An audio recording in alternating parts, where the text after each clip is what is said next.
दीजे जिला प्रशासन ताकि दीजे से जगह से बोले परिस्थिति आगामी दिन में सृष्टि होगा गुरुजन आशा दीदी अंगनवाड़ी आपनकर बिना केंद्र सामने वोट सिचुआ से जन्म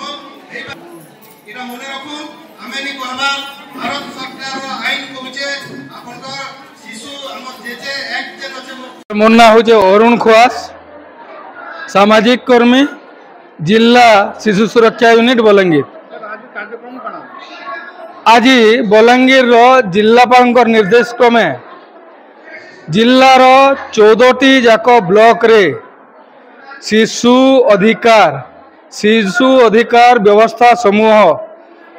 आईन सम्मत पोष्य संतान ग्रहण फोस्टर केयर पृष्ठपोषकता राशि बा सहायता राशि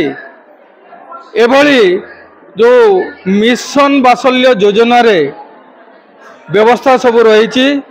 एटा प्रथम करी पाटनागढ़ ब्लॉक रु ब्लॉक स्तरीय सचेतनता सेवा सभा आमर पाटनागढ़ ब्लॉक रो समस्त अंगनवाड़ी कर्मी आशा कर्मी एएनएम दीदीगण तथा एसएचजी फेडरेशन रो कर्मकर्ता को लेकर प्रथम सचेतनता सभा जिले में आज पाटनागढ़ रे करूचु। तार उद्देश्य है कौन सी शिशु मध्य असुरक्षित रहिबा कथा नुहे एवं द्वितीय कथा है जहाँ को मध्य पोष्य संतान आवश्यक अच्छी से माने पोष्य संतान ग्रहण अधिनियम 2022 अनुଯାयी जो निर्धारित वेबसाइट रही से वेबसाइट को जाइकरी से माने आवेदन करेंगे एवं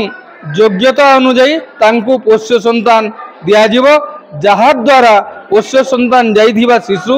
एवं पोष्य संतान ग्रहण करथिबा माता पिता उभयंकर स्वार्थ सुरक्षित रहिबो। आज आमर शिशु सुरक्षा उपरे आमर गोटे सचेतनता कार्यक्रम चले उद्देश्य होछि आमर बहुत जगह शिशु माने असुरक्षित जगह रहउछन तापर आमर देखाउछे आमर जिल्ला रे माने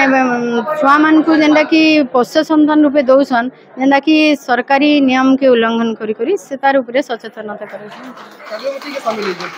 कार्यक्रम रे आमर आंगनवाड़ी दीदी आशा दीदी एएनएम आउ सब एसएचजी रो मां माने अछन जेन माने कि गां लेवल रे से माने सचेतन करे पारबे अन्य मां मान को। पाटनागढ़ ब्लॉक एरिया रो सब गां रु आछन सब गां रु आमे किछि किछि मां के मां माने भी आछन।